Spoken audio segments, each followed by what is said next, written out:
media.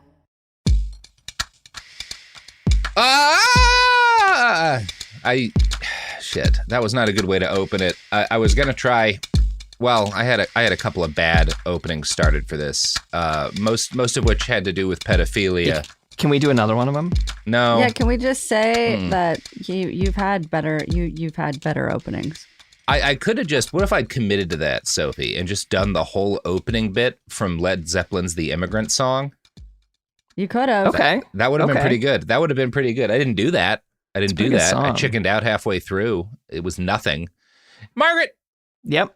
Killjoy. Welcome to the show, Behind the Bastards. And when you think of bastards, right? When you think of human evil, naturally you're gonna think of Germany. And look, that's not entirely fair to the Germans today, but at the same time, you know, when you go through that kind of World War II shit, it's just gonna be on everybody's mind. And as a result, there's like a huge amount of history, a huge amount of like historiography that's kind of based around variations of the question, why do the Germans be like that though? Right? Can I tell you my story about mistaking a German in a bad way in the middle of the night? Oh yeah, please. Oh yes. Yeah. I was crossing from the Czech Republic into Germany before Czech Republic was part of the Schengen area, and so there was a border control. Yeah. It's the middle of the night, and I'm on this bus, and I wake up to, it's this super cheap, it's this like 10 euro bus or whatever. Yeah. And I wake up to a German soldier going, "Guten Tag." And I wake up and my brain goes, "Oh, fuck, a Nazi." Yeah. That's exactly how Poland woke up one day. Yeah. Just a big Guten Tag in their ear. And so he pulled me and the other like long hair boy off the bus and searched us very carefully. Yeah. Anyway. Yeah. Yeah. So that's Germany in my mind. Look, this is actually getting to the point, which is that I think there's kind of a fundamental flaw in this idea of like trying to be like, what is it about the Germans that made fascism happen there, right? That made that be the country that like really did that in the biggest way. And I think that's actually kind of it's a potentially dangerous thing to obsess in, right? Yeah, because it's nationalism. Because exactly. Because it didn't just happen there, because they're not the only people vulnerable, and kind of obsessing too much on like, what is it about Germanness that ensured the Nazis were able to take and hold power can kind of blind you to the vulnerabilities we all face. But at the same time, it is worth acknowledging there are aspects of German culture that ensured that Nazism was the specific kind of fascism that came to power in that country, and that altered its character, right? There are specific things about Germany that made it more vulnerable to what the Nazis were going to do. So it would also be kind of a mistake to ignore what was going on in German culture in the years leading up to the war. And when, historians, some of whom I think are responsible in this and some of whom are maybe not, try to do this, they inevitably wind up focusing on two areas primarily. One of them is child rearing, how we're like German parents raising children in the pre-World War II era and like the pre-Weimar and the German imperial era. And then what was sexual education like, right? And I think child rearing, this is a sensible thing to get into. I think when you get into the sex stuff, this is where a lot of like the really bad historiography gets in, because there tends to be this kind of obsession with ideas about the Nazis and sex that are not necessarily accurate. And kind of as a result, in the post-war period, particularly in the period that starts like 10 or 15 years after the war ends, a lot of folks on like the left are going to make some really hideous mistakes when they, as part of kind of an attempt to render Germany less vulnerable to fascism. And they're both some of the most horrifying things we will ever talk about on this show. This is kind of what we're building towards. It's going to take us a few episodes. It's also a weird story, right? And this is one of those things, I know some of our listeners like to wait until a series is finished. This is not entirely that kind of series. We're going to be talking about a very different set of stories this week and next week, but you kind of have to hear them to understand what comes next too, because we're going to be talking a lot about the attitudes in German academia and society about like how kids should be raised. And anyway, that does mean this week is our fun week. Yeah. This is an iHeart podcast. Guaranteed human. There's a difference between liking a house and actually getting it. Redfin is built to make up that difference and close the gap between finding and owning the home for you. Redfin agents close twice as many deals as other agents. So when you find a home you love, you're not a step behind when it comes to making an offer. That means less watching great homes disappear and more focus on the one you'll call home. Redfin helps turn saved listings into real addresses. Get started at redfin.com. Own the dream. Support for the show comes from Public, the investing platform for those who take it seriously. On Public, you can build a multi-asset portfolio of stocks, bonds, options, crypto, and now generated assets, which allow you to turn any idea into an investable index with AI. It all starts with your prompt. From renewable energy companies with high free cash flow to semiconductor suppliers growing revenue over 20% year over year, you can literally type any prompt and put the AI to work. It screens thousands of stocks, builds a one-of-a-kind index, and lets you backtest it against the S&P 500. Then you can invest in a few clicks. Generated assets are like ETFs with infinite possibilities, completely customizable and based on your thesis, not someone else's. Go to public.com/podcast and earn an uncapped 1% bonus when you transfer your portfolio. That's public.com/podcast. Paid for by Public Investing. Brokerage services by Open to the Public Investing Inc. Member FINRA and SIPC. Advisory services by Public Advisors LLC, SEC registered advisor. Generated assets is an interactive analysis tool. Output is for informational purposes only and is not an investment recommendation or advice. Complete disclosures available at public.com/disclosures. Flag football is exploding, and iFlag is leading the way. As the Guinness World Record holder, iFlag hosts premier flag football tournaments nationwide for boys, girls, high school girls, and adults. From first-time players to elite competitors, iFlag delivers top-level competition, unforgettable experiences, and a community built around the game. Ready to be part of it? Join the movement. Find your tournament and learn more at iflag.org. That's iflag.org. This is Bethany Frankel from Just Be with Bethany Frankel. Most dog food is marketing, not nutrition. That is why Biggie and Smalls eat just food for dogs, real 100% human-grade food with ingredients I actually recognize. And yes, I do see the difference. Better digestion, healthier skin, more energy, dogs that feel better, my babies.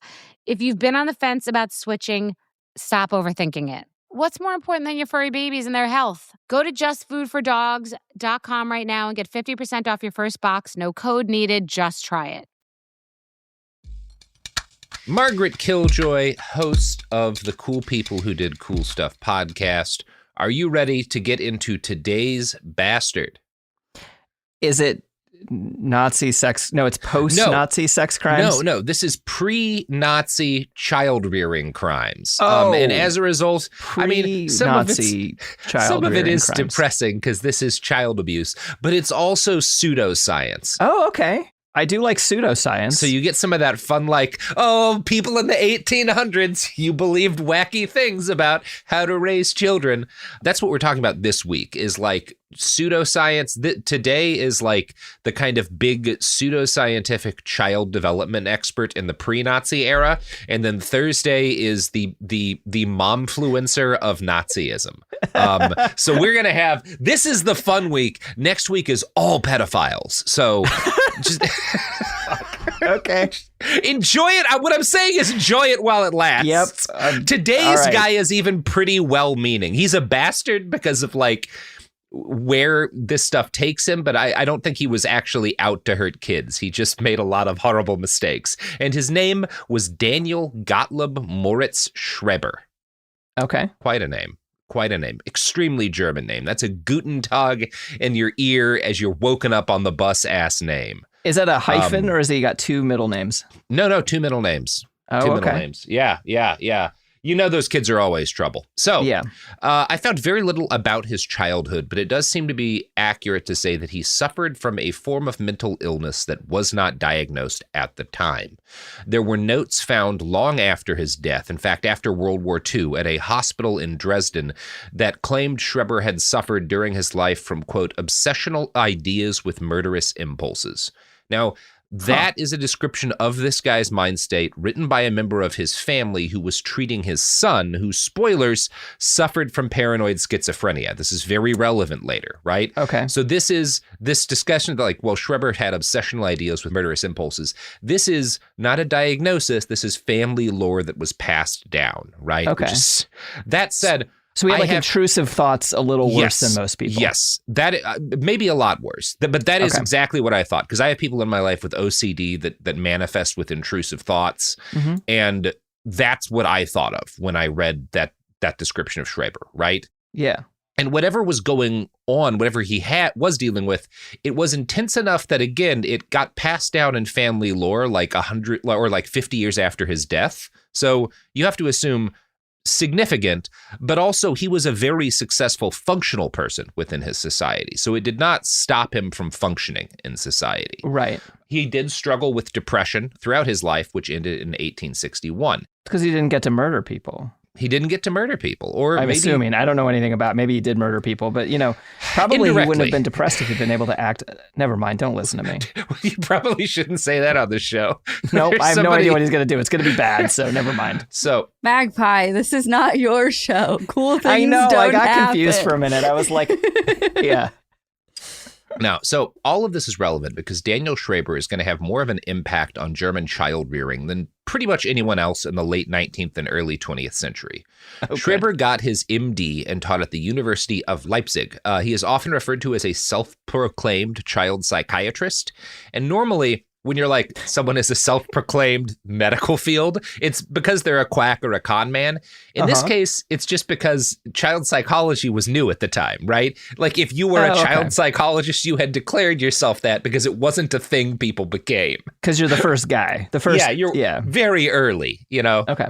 He's doing this in the mid-1800s. The idea that like prior to the period where I was imagining like where, 1910. Okay. No, this guy is in like, this guy dies right at the start of the U.S. Civil War. And prior to the period where he was an active academic, if kids misbehaved or were disturbed, you just handed them a cigarette and sent them off to the poison mines, right? Like there was not any sort of thought that their mental health might matter. Right. Yeah. So Schreber was fascinated with children's health, and particularly, he was really interested with how urbanization and the rapid changes due to modern life had impacted child development. Like social media and stuff. Yes, like social media. He was a real Twitter head. Yeah. No, he's in his case, he's worried about like the social media of his day, which is like roads and the mail and the fact that there are tall buildings around and people don't see trees. Yeah. These are like real issues, right? That he's noticing that like this is actually changing the way in which people are developing. His books were popular all across the Western world. He had a lot of readers in the US, but he was particularly popular in Germany.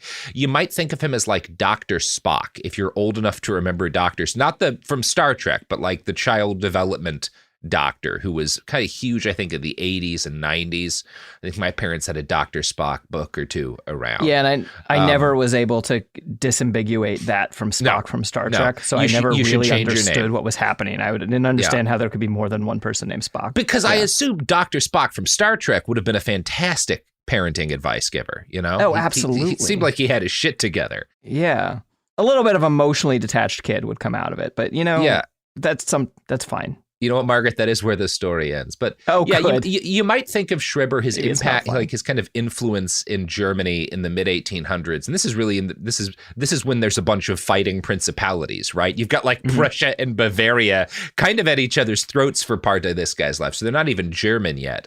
But you might compare him to if Dr. Spock is too old, whatever YouTube momfluencer is currently at the height of her influence and hasn't yet been arrested for accidentally murdering her kids.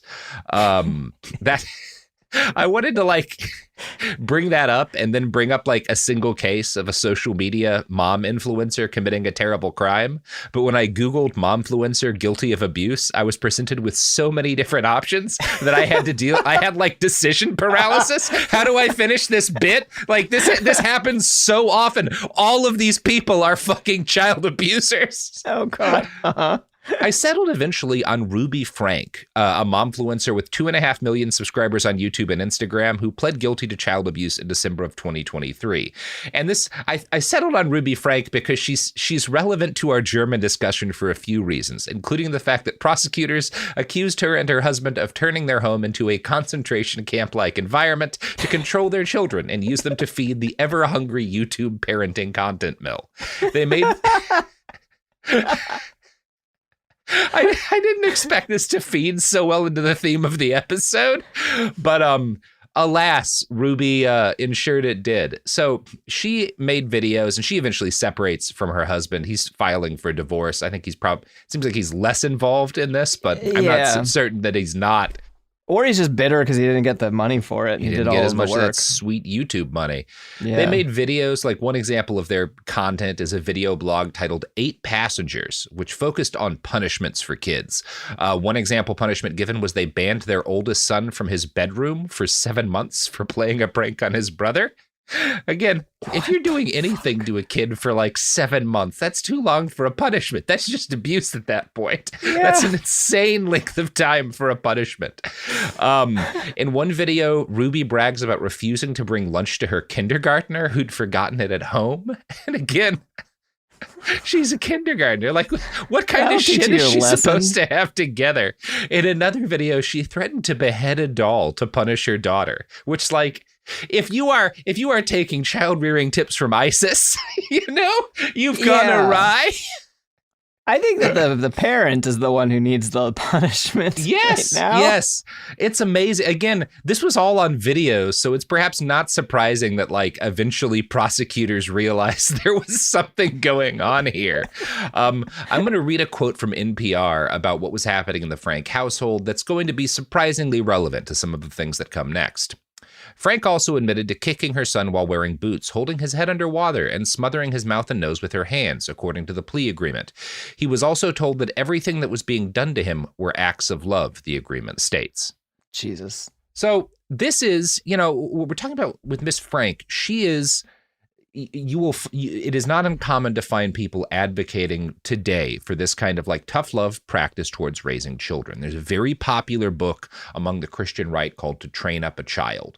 And the basis of it is you should, when children are infants, do stuff like lay them down on a mat. And if they like wiggle to such a point that any part of their body is off of it, you like whip them, basically. You beat them. There's a lot of discussion of like, what kind of things you should hit children with and when. But the idea is that any tiny act of what it terms as like, misbehavior or disobedience, right? Which we would just call, well, kids aren't fully in control of themselves or their bodies because they're developing still, Yeah.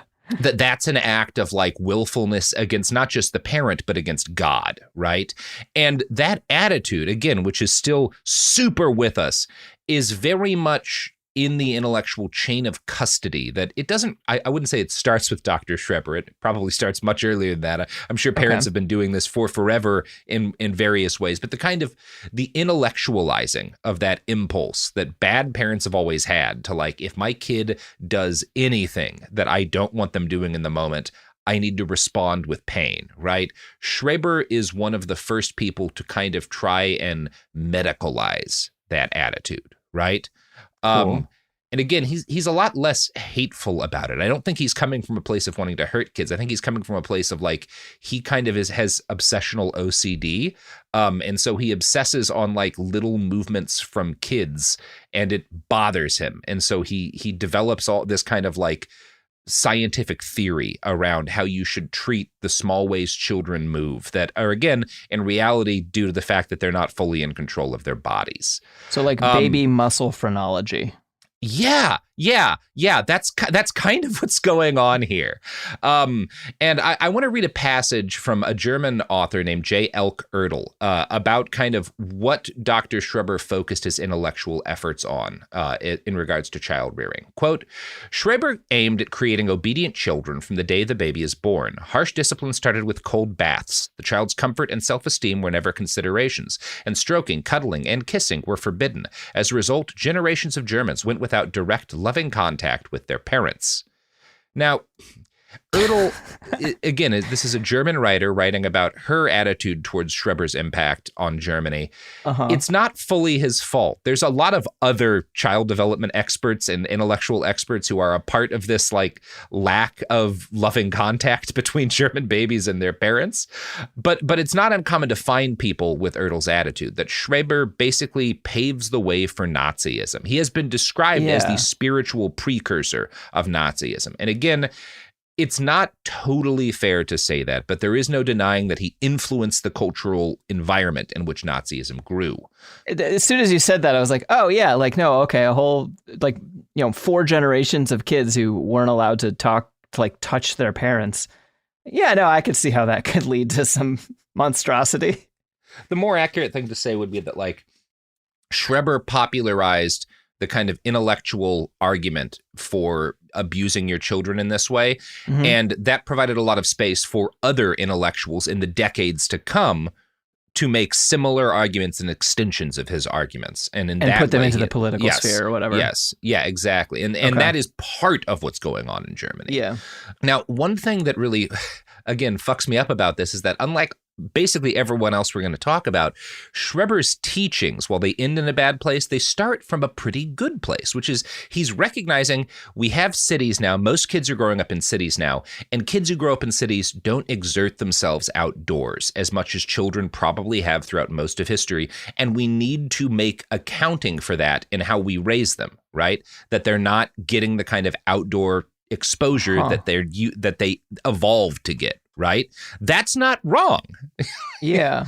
Like that is like a thing about urban life that you do need to take into account when raising children, is that like if you're not careful, they will not get enough time to move their bodies around, right? That's like a problem with modern life. Yeah, so it's like the like modern parenting thing where like the generation about a half generation older than me is like, what the hell, just kick your kids out of the house and make them go run around and play outside. Kids these days don't play outside. Yes, exactly. He is one of the first people kind of and he's starting on the reasonable end of that. Where it gets unreasonable is that he kind of comes to the conclusion that the issue of kids having all this energy should be remedied not with them running around outside, but with systematic remedial exercise. Now, that sounds on the surface like, oh, maybe he's like suggesting a PE program, right? Which I'm sure you and I have both had our issues with different physical education programs. Is he putting them in the mines?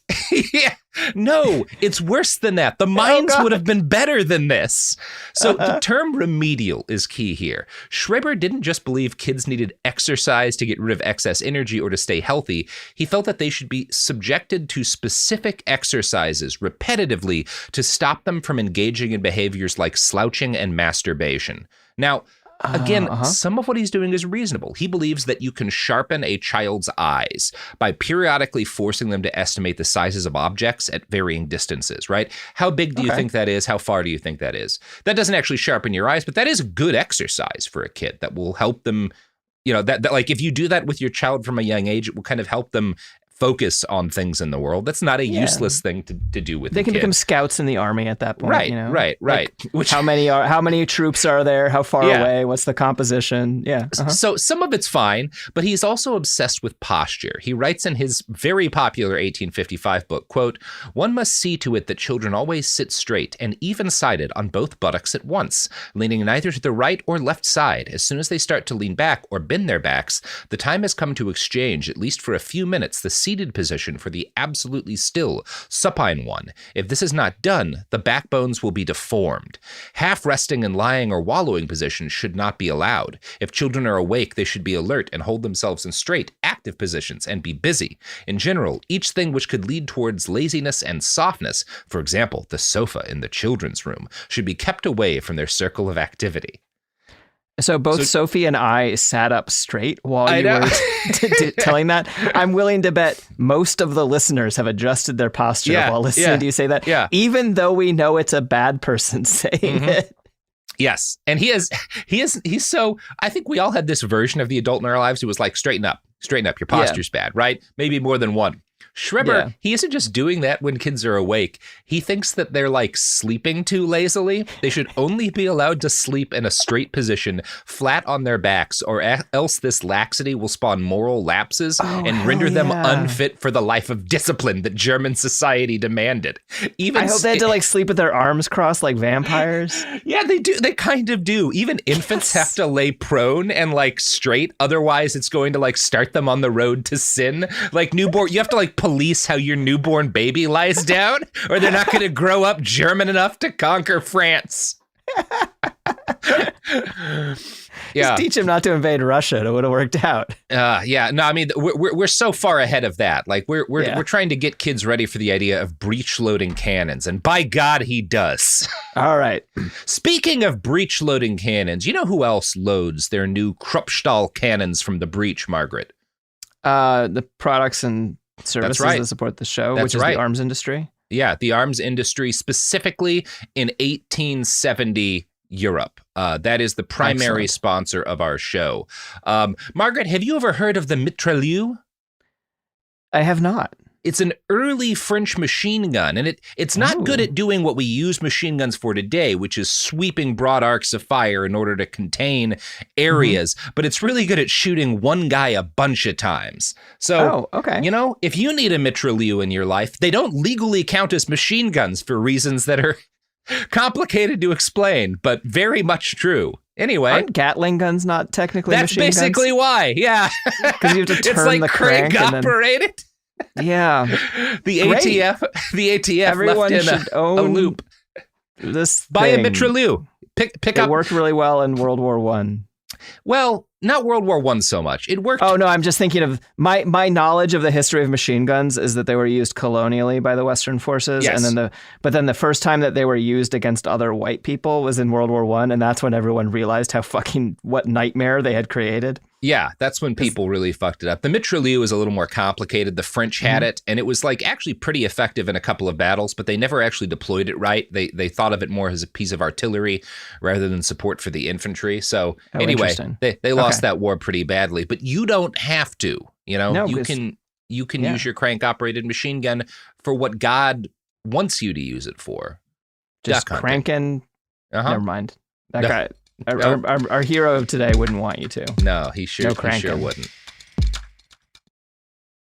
Support for the show comes from Public, the investing platform for those who take it seriously. On Public, you can build a multi-asset portfolio of stocks, bonds, options, crypto, and now generated assets, which allow you to turn any idea into an investable index with AI. It all starts with your prompt. From renewable energy companies with high free cash flow to semiconductor suppliers growing revenue over 20% year over year, you can literally type any prompt and put the AI to work. It screens thousands of stocks, builds a one-of-a-kind index, and lets you backtest it against the S&P 500. Then you can invest in a few clicks. Generated assets are like ETFs with infinite possibilities, completely customizable and based on your thesis, not someone else's. Go to public.com/podcast and earn an uncapped 1% bonus when you transfer your portfolio. That's public.com/podcast. Paid for by Public Investing. Brokerage services by Open to the Public Investing Inc. Member FINRA and SIPC. Advisory services by Public Advisors LLC, SEC registered advisor. Generated assets is an interactive analysis tool. Output is for informational purposes only and is not an investment recommendation or advice. Complete disclosures available at public.com/disclosures.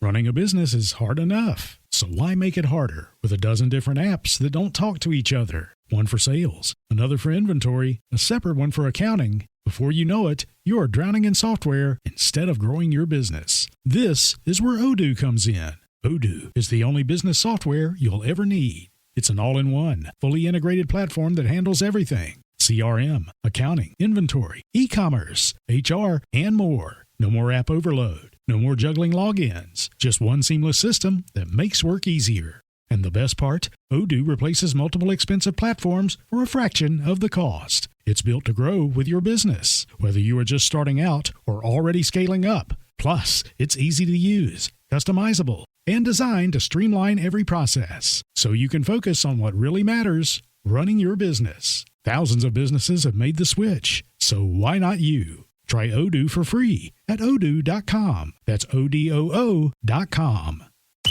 Flag football is exploding, and iFlag is leading the way. As the Guinness World Record holder, iFlag hosts premier flag football tournaments nationwide for boys, girls, high school girls, and adults. From first-time players to elite competitors, iFlag delivers top-level competition, unforgettable experiences, and a community built around the game. Ready to be part of it? Join the movement. Find your tournament and learn more at iflag.org. That's iflag.org. We're back. Margaret and I both have our crank-operated, not technically machine guns. That's right. Yeah, as I hope all of you do, you know. Anyway, unless you're in Germany, where I think that probably is illegal, because I'm sure they wrote their laws more less like Americans, shall we say. Yeah. So yeah, we're talking about Schreber, and his whole attitude is that, like, if kids slouch, if they, like, you know, when they're laying down, they flop around, if they're not basically straight while standing or straight while prone at all times, they're going to get started on the road to moral ruin. So since children would naturally curl or lean on their bodies at some point, it wasn't enough for him to say he's not just the kind of guy who is like maybe that adult most of us had, who was like, you should straighten up, you got to care about your posture, right? He developed corrective treatments to reverse the damage. His attitude was like, well, unless people have been applying my teachings to their infants from birth, those kids probably have bad habits. And so we need medical orthotic devices to correct their bad posture. Now, did he invent the back brace? He kind of did, actually, but worse. Wow. Yeah. Wow. Now, one of his first creations was the bridge, and this didn't require any new devices. This is when, to correct a child's posture, you suspend them in the air by chairs underneath their head and feet, and they kind of like keep themselves straight. This is like a hardcore CrossFit exercise today. And it's he like was saying, planks. If your 4-year-old slouches, this is what you do. Sophie's going to show you a picture from his textbook. And he wanted you to do this, to apply the bridge to children if you caught them walking with a, quote, forward slump, which he defined as an expression of weakness, dumbness, and cowardice. Okay, so I'm looking at a picture of, there's two chairs. A man is sitting not with his shoulders on the top chair, but literally his head. His head. So his neck is doing a lot of work. His neck is going to be ruined for life. I love the idea that, like, oh yeah, forward I don't know if slump, anyone can do this. Dumb coward stuff. No, it doesn't seem like that's not like the way it's specific, because there is an exercise, a plank exercise that kind of looks like this, but all of the weight is being placed on the child's neck in this picture. Oh, we love to see it, Margaret. Yeah. Now, bad posture. Maybe this guy's a vampire. He that would have been a lot less harmful to the kids. That is my theory about almost everything that happened in Europe in the 19th century. So. Oh, you see, I was going to say my theory is that most of the problems with kids is that they have too much blood, but similar places. So that actually could be the solution of the problem. Yeah. So bad posture is not the only thing that Schreber sought to eliminate, writing in 1858 that parents had to, quote, suppress everything in the child. Emotions must be suffocated in their seed right away. That's such a telling phrase. Yes, the seed of being able to love your parents has to be suffocated through constant discipline.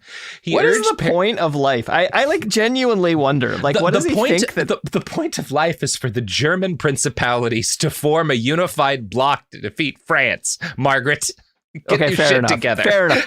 France is just over there, like, being France, and I understand that. Yeah. Hey, they've been fucking around a lot by the mid 1800s. You know, this guy is born at the start of the 1800s. To be fair, his childhood has a lot of French fuckery going on in it. Yeah. Some would call them the Germans of their era.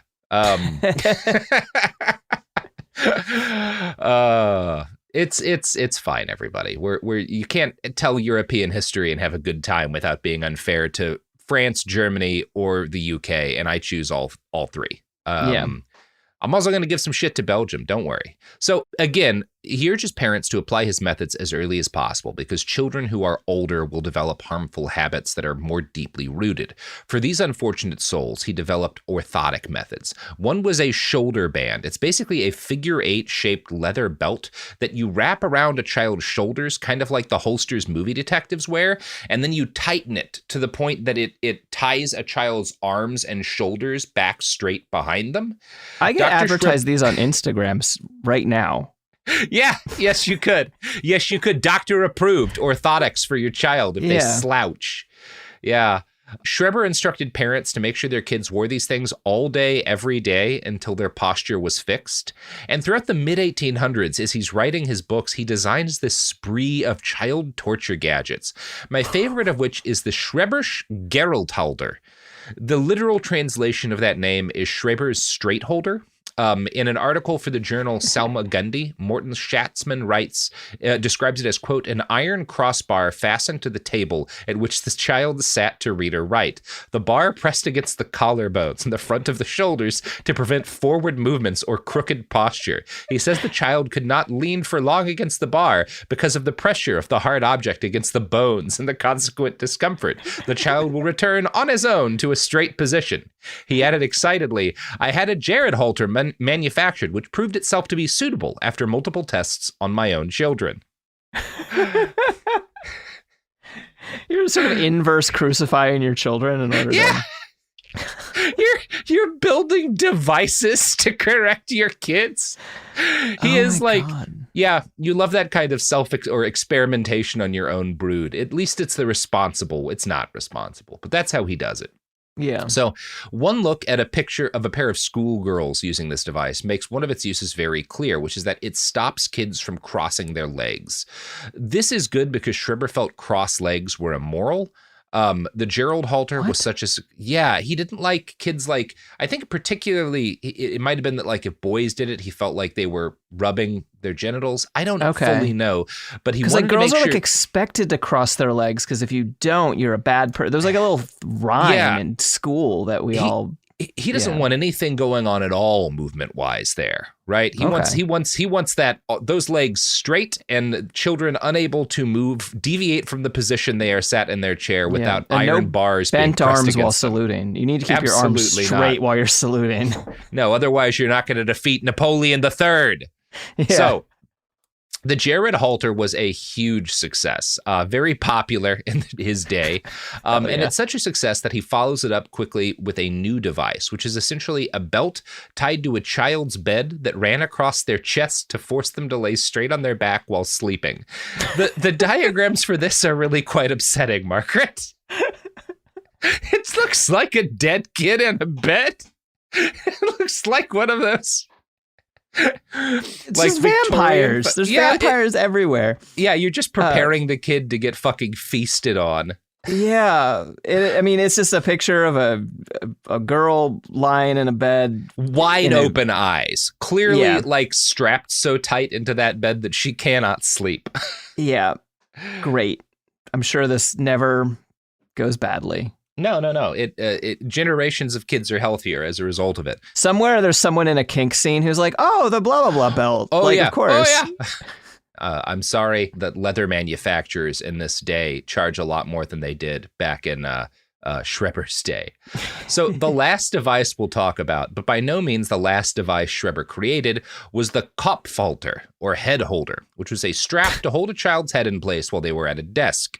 Schatzman writes, quote, the Kopfhalter was a strap clamped at one end to the child's hair and at the other to his underwear, so it pulled his head if he did not hold his head straight. It served as a reminder to keep the head straight. And this is Schreber. The consciousness that the head cannot be lowered past a certain point soon becomes a habit. He admits it was apt to produce a certain stiffening effect upon the head and should therefore be used only 1 or 2 hours a day. Oh, it's progressive of him. Yeah. After you do permanent damage to your child's musculature, you should limit the amount of permanent damage you do. I want to build a time machine to bring him to the present and show him kids looking at cell phones. Oh man. Oh God. My torture for him. That is his hell, is just watching modern kids play video games, just shrieking at us from the astral plane. Yeah.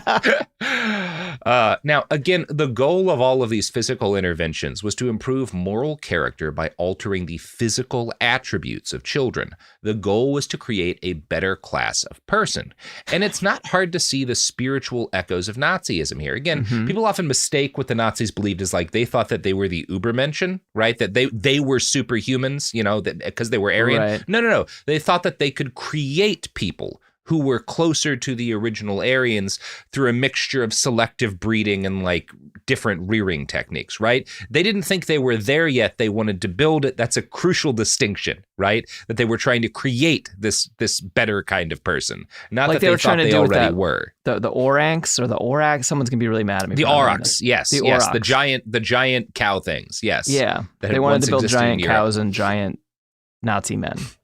They're not wrong about wanting giant cows. Everything else I don't support, totally. but I do think we should have bigger cows. I would fully support a Jurassic Park project. Absolutely. You know, honestly, I would support a Jurassic Park that ended exactly the way the one in the movie did. And I would go to that park. I will take the risk. Would too. Yeah. Absolutely. Yeah. I'd be a little disappointed if they didn't break free and start roaming. Imagine if we it's weren't just like the top a normal predator. park. You're like getting ready to leave. Like, I don't know. It just feels like something's missing. I feel like it'd be like something more honest where you like, you know, you kiss your husband goodbye and you head out to work and you look both ways and run to your car before a velociraptor gets you. Yes, like Muldoon. We should all commute to work exactly like Muldoon commuted briefly across a street in Jurassic Park that one time. Yeah, so, exactly. Yeah. Anyway, when we're looking at like a guy whose goal is to improve the moral character by altering physical attributes of children, it's not hard to see spiritual echoes to Nazism here. As writer Rachel Aviv notes in an article for The New Yorker, Schreber outlined principles of child rearing that would create a stronger race of men, ridding them of cowardice, laziness, and unwanted displays of vulnerability and desire. Now, Dr. Schreber's books were so popular and influential that his book on children's posture and corrective exercises went through more than 40 printings. Late in his career, he seems to have acknowledged that some of his physical corrections did not produce the intended moral results. And he actually, again, this is why this guy's not fully, I can't really call him a bastard. He, because of his peculiarities, posits a lot of ideas that cause tremendous harm to children. There are like parenting groups that are not insignificant in size through the middle of the 19th century that are using aspects of Schreber tactics, but also he recognizes that like, oh, you know what? This stuff isn't working the way I thought it would. And kind of late in his life, he comes around to lobbying for more playgrounds in cities to give children a place to exercise. And his most well-regarded achievement to this day is the establishment of what are called Schreber Gardens, which are all around Germany today. These are community gardens in urban areas meant to provide children and parents with healthy outdoor activity. So again, that's kind of wholesome. That's nice. That's good.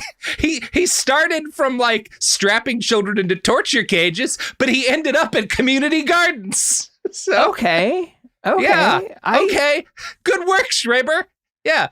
You have to be fair to the guy. He's not like, I don't think he has a bad faith. I don't think he's wanting to hurt kids. I think this is just, he's kind of a weird dude who obsesses about certain things, and that leads him to coming up with some harmful ideas about how children should be treated. I have a weird sympathy towards this, where he had an idea where he was like, okay, I want to try and improve people, and it didn't work. And he was like, okay, I'll try something different. Like, I think about, I wish I had been taught to stand equally on both my feet more. Oh yeah. I have. My sciatica exists in part because, and I actually blame, I took like art classes, right? And they taught me about contrapposta, where they were like, this is the way people normally stand. And it's like, because all the old Greek statues are like someone standing on one leg with all their weight on one leg. And so I thought that was like the normal way to stand. So I did that all the time. And now I have like, 20 years later, it causes some problems in my life. And I'm like, I wish I put my weight on both feet. He's acknowledging his solutions are, because he's growing up in mid-century Europe, he's a child of the Napoleonic Wars. His solutions are nightmarish. But he's like, well, kids are living in cities. They're not getting enough exercise. We have to do something to remedy this problem. And he does. I think he lands ultimately pretty close to the right answer, which is like, give kids playgrounds, make sure they have access to nature through stuff like gardens, right? Yeah. I still think that's basically the best answer to this problem today. Yeah. And tell people like, well, if you don't stand up straight, it'll cause problems further down the line, and it's your body. Yeah, it's your body. Make your own decision. Again, don't strap them into. Yeah, the problem is that people follow his teachings well into the 20th century, and after we he can gives kind up of on see, them. yeah, after he gives up on aspects of them. Now that said, he's not like 180. He's not like the alpha wolf guy. No. Okay. His kids do not grow up to be what you would call straight-backed moral paragons. Not that they're bad people, but you can kind of see how flawed his methods are by what happens to his two sons in particular. His eldest son commits suicide in 1877, and it seems as if mental illness is pretty common in his family. Again, he seems to suffer from it, but it's his son Daniel who's going to become famous for it. And this is like one of the most famous cases in the history of like psychology of a particularly of someone with paranoid schizophrenia. His son is a guy named Daniel Paul Schreber. He is subjected, again, his dad writes about testing his methods, testing these different torture devices on his kids when they're little kids. So Daniel is subjected to his father's strict discipline and these physical torture devices constantly as a young child. And for a time, he seems to have grown into exactly the kind of disciplined, functional adult that Dr. Schreber wanted to create. He is appointed a judge by the Ministry of Justice in 1867. He is a judge for more than a decade through the establishment of the German Empire. And in 1884, he runs for a seat in the Reichstag. So far we're like, well, this seems like the kind of ultra productive, efficient German citizen that Schreber was seeking to create through these methods. Right. When he the aurochs of people. Yeah, the aurochs of people. But when Daniel loses that Reichstag election, he has a mental breakdown, which causes him he has to go like spend 6 months in an asylum. Now, psychiatrists have since diagnosed what he was likely suffering from as dementia praecox, or paranoid schizophrenia. Essentially, he had a psychotic break, right? Like that's what went down. He lost this election and he had a psychotic break. At the time, it was assumed to be an isolated incident, and he did return to work. But a few years later, after he became a presiding judge, his wife had a stillbirth and he experienced another psychotic break. This one did not get better, and he spent years institutionalized, only being released in 1899, at which point he wrote a memoir about his nervous illness. This is one of the most influential texts in our early history of understanding psychiatric illnesses, because Schreber is not just a guy who's dealing with paranoid schizophrenia before it is something that medical literature has fully described. Schreber is an educated man who is aware of the extent of the delusions that he's suffering from and writes about them in detail. And so this is an influential. Yes, it's very interesting. And it's oddly enough, actually, Kurt Vonnegut's, one of his kids, does something kind of similar. But as a result of the fact that he writes this memoir, we get this look inside of the head of someone who has a thing that a lot of people struggle with. Most of the people who struggle with it do not have the advantage of this guy's education or social position. So he is not only is he able to write about what he's experiencing, but people pay attention to it because this is a judge and they want to know what happened to this very functional man, right? Freud writes a pretty noteworthy review of Schreber's memoirs, and in true Freud fashion, he blames Daniel's disturbances and paranoia on repressed homosexuality. Specifically, Freud is like, he wanted to fuck his dad as a kid, then he wanted to fuck his brother, and he couldn't. You know, he does the Freud thing, right? Uh-huh. This is kind of silly because Schreber does experience paranoid sexual fantasies, but not that kind. He specifically writes that he woke up one morning with the thought that it might be fun to, quote, succumb to sex as a woman, right? Oh, and that is a pretty normal thought. Like, a lot of people have thoughts about like, oh, it might be fun to experience this the other way. Maybe that means that he was repressed and homosexual. Maybe it's just a normal thought that a lot of people have.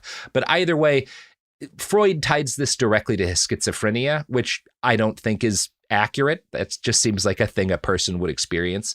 But Schatzman, who we've quoted from before, pointed out that the delusions Schreber suffered from that he describes in his book coincide directly with the kind of experiments carried out by his father. And again, I don't think what Judge Schreber doesn't cause paranoid schizophrenia.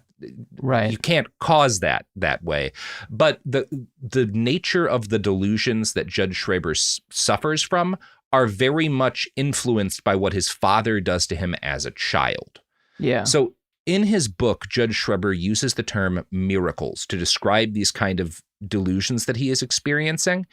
And it's hard to explain like why he chooses the term miracle, but that's not really important. What you need to understand is that when he is talking about the term miracle, he's essentially talking about a hallucinatory fantasy.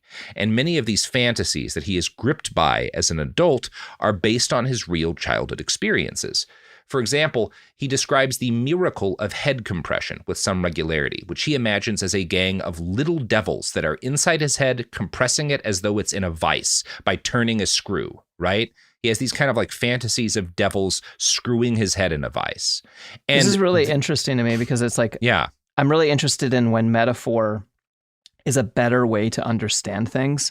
Yes. Than other ways of describing it. And so even the calling it miracles sort of ties into that in my mind. I don't understand, I haven't read this piece, but no, this is because we're looking at the period in which modern conceptions of reality start developing is the end of the 19th and early 20th century. And even the repressed homosexuality thing, to be a man who desires to experience sex like a woman would have been essentially homosexual at that time in terms of not just because it would have been a man doing it to you, but like transness was not distinct from homosexuality in the late Victorian, pre-1910 or so era. Absolutely not. And there's this is also, it's kind of worth noting, all considered mental illness at the time too. Totally. So like it all gets conflated together. Yeah. And so, of course, being like, oh, there's just demons that do this thing to me. But it's like not wrong. That's what's so interesting about it. There were demons doing this to him. And I think an aspect of like why he describes these as miracles is that his dad, who is doing this to him, kind of describes it as like, I'm doing this to help you. Right? Yeah. Much like that momfluencer we talked about, right? Like where, you're abusing the kid and telling them that I'm doing this because I love you, right?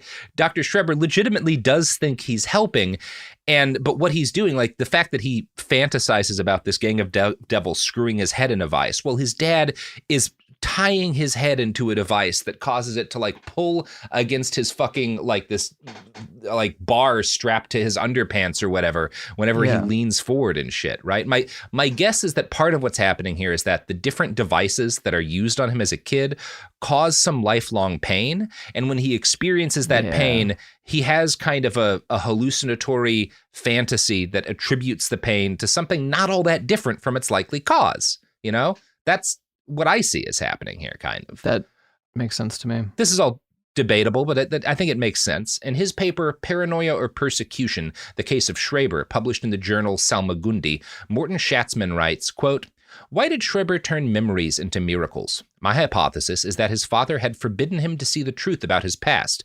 His father had demanded that children love, honor, and obey their parents. As I illustrate later, he taught parents a method explicitly designed to force children not to feel bitterness or anger towards their parents, even where such feelings might be justified.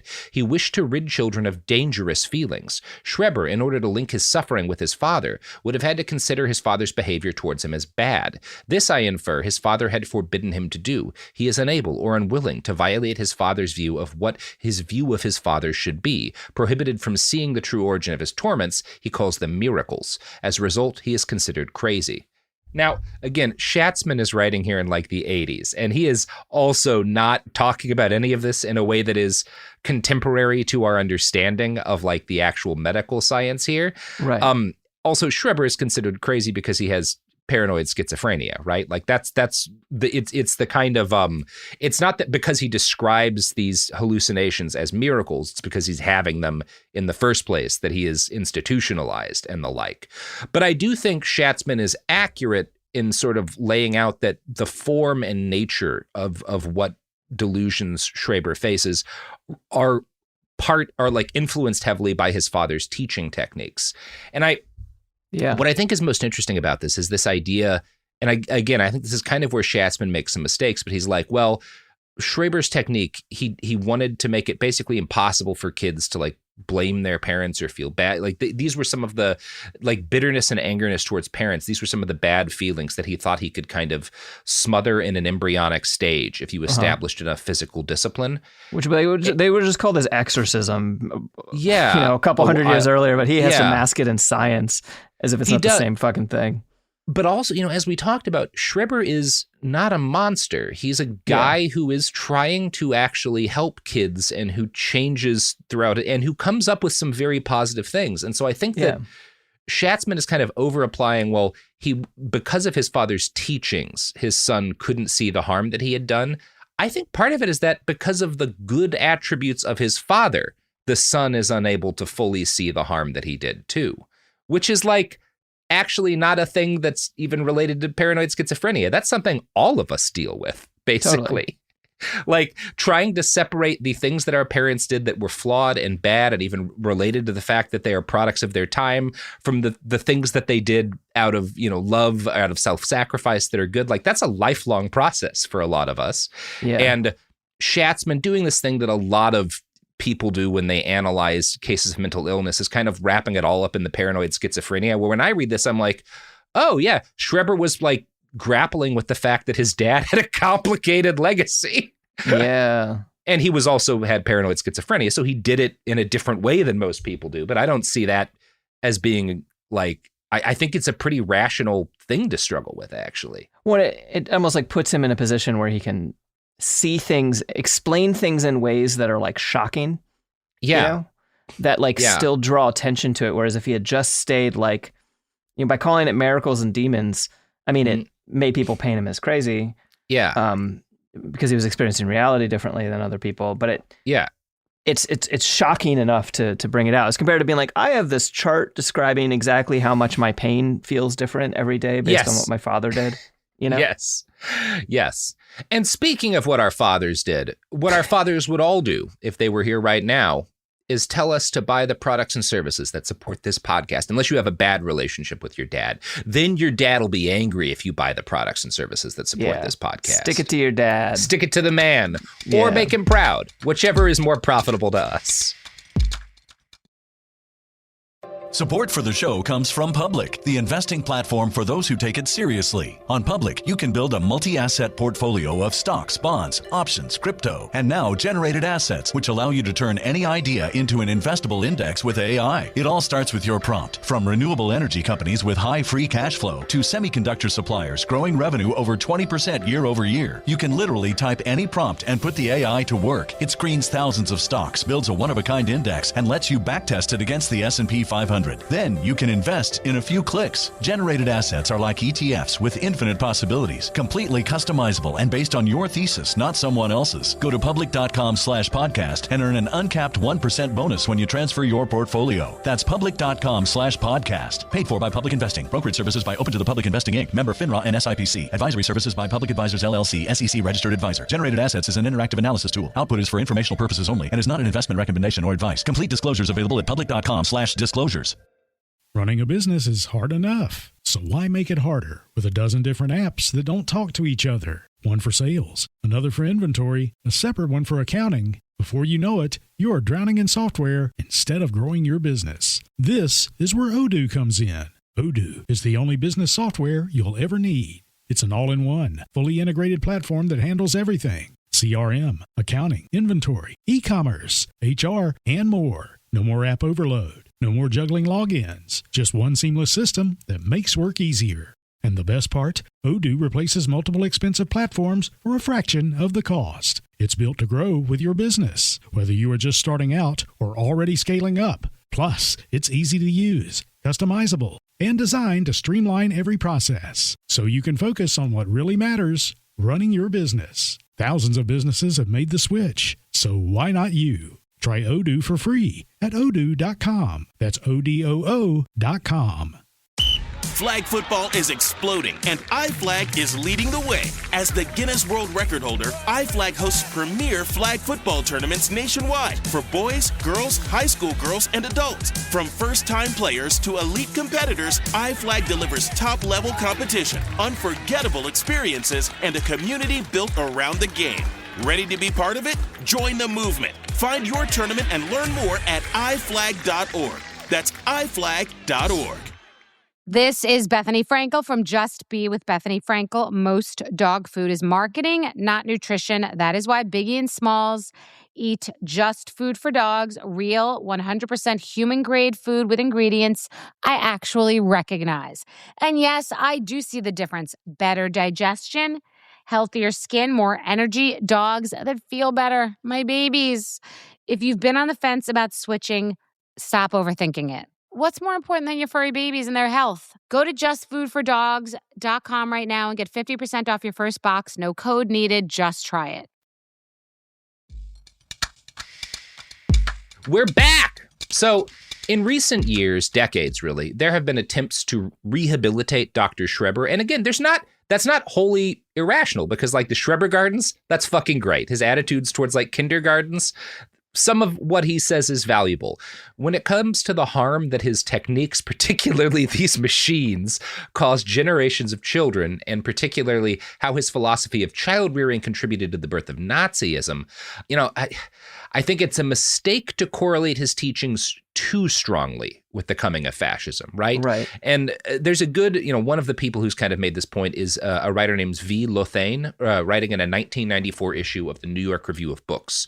Quote, "The generation that became the German army or the SS Corps in World War II, born around 1910, was unlikely to have been raised on Moritz Schreber's books, forgotten by that time." That's a little inaccurate. According to Walter Havernick's 1964 monograph, Beating as Punishment, in the post-World War I years, there was a decline in household beating and an increase in school beating, ages 9 to 14, correlated with fallen fathers, not to mention the harsh and cruel training practices in the German army. It is character assassination to apply the label totalitarianism to the Schreber's household or books, considering the complex causes of Nazi anti-Semitism, militarism, totalitarianism, and the results for Jews and others. And I quibble with bits of that. I agree with his ultimate point, which is that you shouldn't say this is the guy who made the Nazis possible because of his child rearing. There's so much more to it than that. And moving it to the schools. That seems now society is your abusive father that you now have to owe your life to. And some of that is just because so many men died, but some of it certainly is that Schreber's teachings wormed their way very deeply into society's understanding of how children should be raised, right? That you should very strictly enforce physical discipline because that leads to moral discipline. You have to do it from an extremely young age, right? Schreber helps to reinforce and scientificize, or whatever, those attitudes in German society. And he is he is part of the DNA of Nazism as a result of that, right?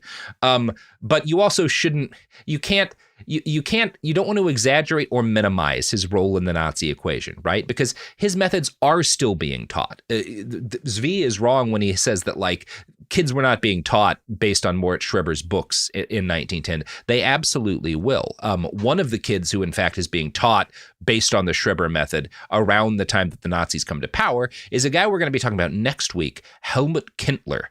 He's born in 1928 and his parents are Dr. Schreber fans, again, in the late 1920s. Yeah. Kindler is ultimately the bastard that we are building to with this series, but I want to read this quote about his upbringing by Rachel Aviv in The New Yorker so you know how Schreber's teachings were being used popularly around the time that the Third Reich rose to power. Quote, "When Kindler misbehaved, his father threatened to buy a contraption invented by Schreber to promote children's posture and compliance, shoulder bands to prevent slouching, a belt that held their chest in place while they slept, an iron bar pressed to their collarbone so they'd sit up straight at the table. If Kindler talked out of turn, his father slammed his fist on the table and shouted, 'When the father talks, the children must be silent.'"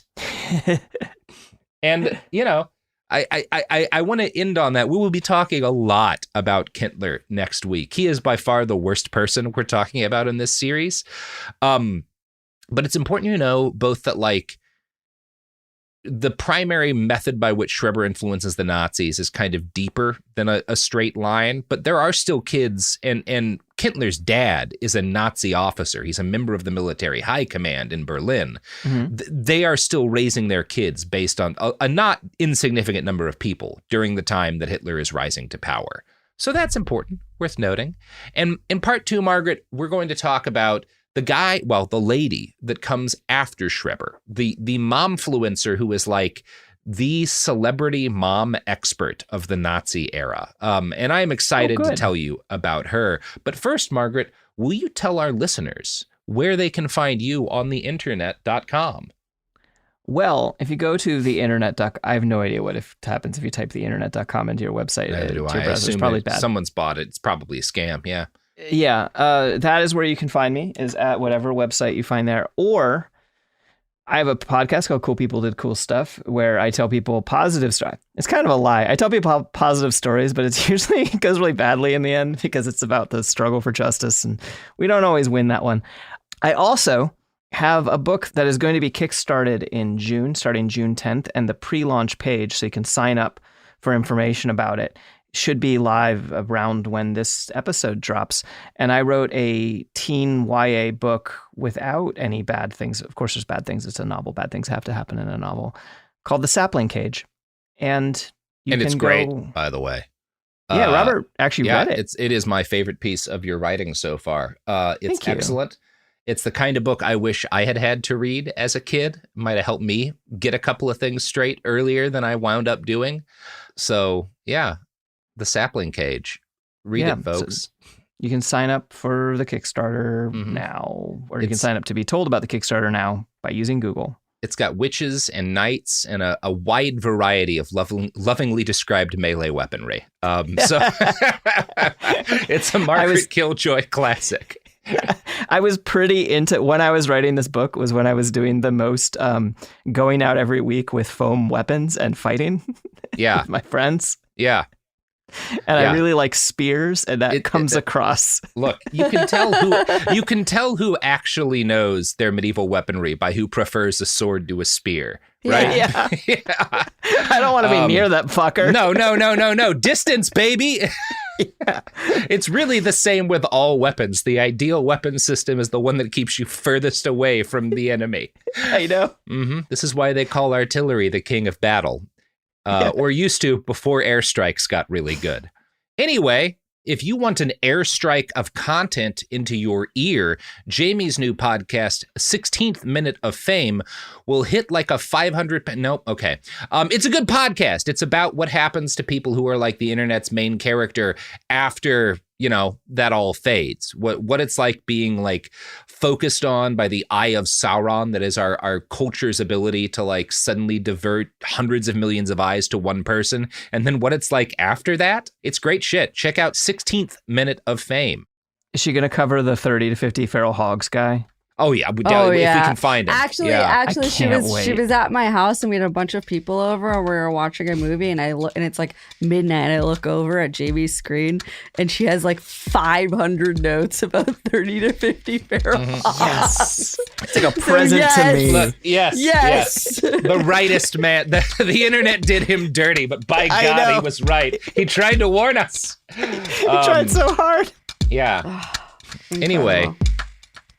Part 2, more Nazis. Behind the Bastards is a production of Cool Zone Media. For more from Cool Zone Media, visit our website, coolzonemedia.com, or check us out on the iHeartRadio app, Apple Podcasts, or wherever you get your podcasts. A BetterHelp ad. We get it. February is full of flowers, candy, and, of course, lots of talk about relationships. It can feel like everyone else has it all together in their love lives. But the truth is, we're all still figuring it out. Whether you're working on your marriage, navigating the dating apps, or prioritizing staying single, no matter where you are, you're right on time. Therapy can help you find your way and take some of the pressure off yourself so you can determine what you want, what feels heavy, and how you can feel lighter. Just a little bit of outside perspective from a professional can lead to new understanding and a lot of progress. So the next time you're feeling iffy about your love life, try therapy with BetterHelp and see where it takes you. And remember, you're right on time. Visit BetterHelp.com for 10% off. That's BetterHelp.com. After the rush of the holidays, what you really want is your space back. Pura is a smart home fragrance system designed to help you feel calm, grounded, and at ease, without adding one more thing to your routine. Control scent intensity, schedules, and timing right from your phone. And right now, get a free Pura home diffuser when you subscribe to 2 cents for 12 months, risk-free for 30 days. It's restoration made simple. Visit Pura.com to get started now. There's a fire inside you can't ignore. Stand still? Not a chance. You're a lifelong learner who's come this far, Now, we're here to help you keep going further. Capella University. What can't you do? Visit capella.edu to learn more. This is an iHeart podcast. Guaranteed Human.